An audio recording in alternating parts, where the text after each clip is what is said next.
Bisakah AI tingkatkan produktivitas tanpa gantikan peran manusia? Kecerdasan buatan atau Artificial Intelligence (AI) disebut-sebut bisa mempermudah pekerjaan. Namun di sisi lain, tidak sedikit yang merasa bahwa posisi manusia bakal digeser oleh teknologi ini. Di tingkat dunia usaha, AI sudah dipakai oleh perusahaan untuk mempermudah pekerjaan yang seringkali memakan waktu lama, monoton, kompleks, namun dengan dokumen yang banyak. Hal ini seperti diungkap oleh pakar AI yang juga co-founder Fitloop AI, Aji Santika. Jadi sebenarnya kalau di enterprise level itu banyaknya tadi internal business process yang membutuhkan waktu yang lama karena tadi dokumen banyak, coverage-nya banyak, insight-nya mana sih gitu. Itu butuh waktu misalnya seminggu 2 minggu. Dengan AI secepat, intensitasnya terbantu dengan kebutuhan dan juga problem divisi tersebut. Jadi kalau misalnya divisi banyak banget hal kompleks dan banyak banget hal monoton, dokumennya banyak, udah pasti berguna di sana. Tapi kalau misalnya divisi itu tadi butuh waktu 2 minggu, 3 minggu mengerjakan laporan, summary laporan, insight laporan. Sekarang bisa dikerjakan dalam 1-2 hari saja. Indonesia banyak di starting dari internal business process, jadi bukan application layer ya. Kalau kita lihat di AI itu ada hal-hal yang sifatnya itu pekerjaan yang manual task, jam dokumen, analisa. Ada yang creation task, yang kayak misalnya bikin konten, bikin press release, kayak dia bikin hal-hal baru. Ada yang ini membantu benar-benar meningkatkan customer experience. 3 hal ini biasanya tuh di negara lain waktunya cukup lama. Terpernah regulasi, behavior. Karena Indonesia ini udah gampang banget teknologi baru masuk. Tadi kan 99% orang yang nyobain AI nggak ada masalah kan pakai ChatGPT dan lain-lain. Contohnya, nah itu yang membuat kita yakin bahwa ini Indonesia jadi frontier AI terdepan di Asia Tenggara, bahkan mungkin region Asia secara keseluruhan ya. Karena tadi kita senang dengan teknologi baru dan kita senang ngulik teknologi baru untuk banyak hal gitu. Cuman tadi kalau saya as a Fitloop gitu ya, kita ngejarnya adalah enterprise itu pay for the AI. Jadi paying customer-nya jelas, clear gitu kan. Dan mereka itu butuh gebrakan untuk bersaing di dunia digital.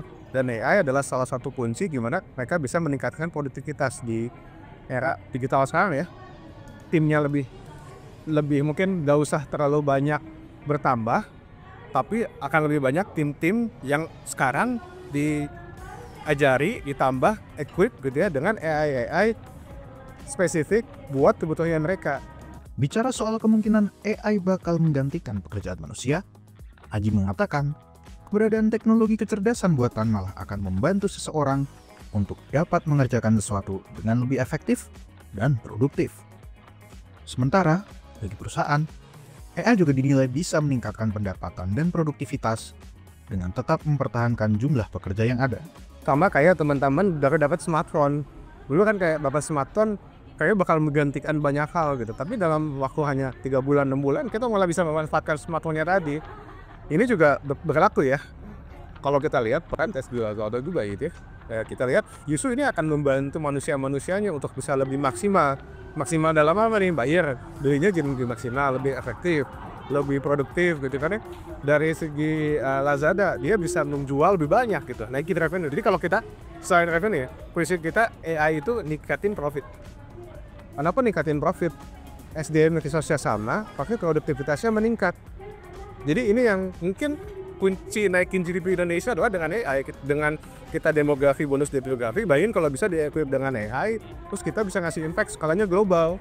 Nah itu buat saya sih snowball efek ekonominya akan besar. Jadi kita harus melihat ini sebagai advantage. Kita kan the biggest social media countries in the world sekarang gitu ya, dengan semua sosial media kalau digabung kan kita jadi paling besar lah di dunia. Mungkin kedua setelah China lah. Tapi dengan potensi itu kita bisa advancing lebih cepat juga dengan ini. Akan berubah bentuk, tapi tidak akan menggantikan manusia. Jadi jobs itu akan berubah bentuk kayak dulu lah. Kita nggak ada kenal istilah content creator kan, kita tahunya videographer, scriptwriter. Mungkin nanti ada multiple jobs yang terbangun, tapi secara unit ekonomis akan naik. Jadi kalau kita dilihat ke beberapa riset, jobsnya akan berubah. Jadi manusianya pun harus cepat beradaptasi. Toh dengan dia punya AI, dengan dia ikut dengan AI, dia pun bisa jadi job kreator yang lain. Contohnya ini media dah. Media mungkin akan lebih jago lagi kan nanya, membuat konten segala macam, lu tidak akan tergantikan karena gini. Lord for the ethic tetap keprofesian dewan. Contoh, pers ada pada etiknya, legal ada pada etiknya, dokter ada pada etik. Yang tidak memiliki kode etik tidak bisa membuat decision sebenarnya. Jadi dia tidak berhak dan tidak boleh gitu ya. Tetap keputusan terakhir adalah ada di manusianya, bukan di AI. Jadi kita akan lebih banyak decision maker ya, dan pun AI sebagai asisten, AI sebagai corporate secretary, AI sebagai teman kerja gitu ya, tapi bukan sebagai decision maker yang utama.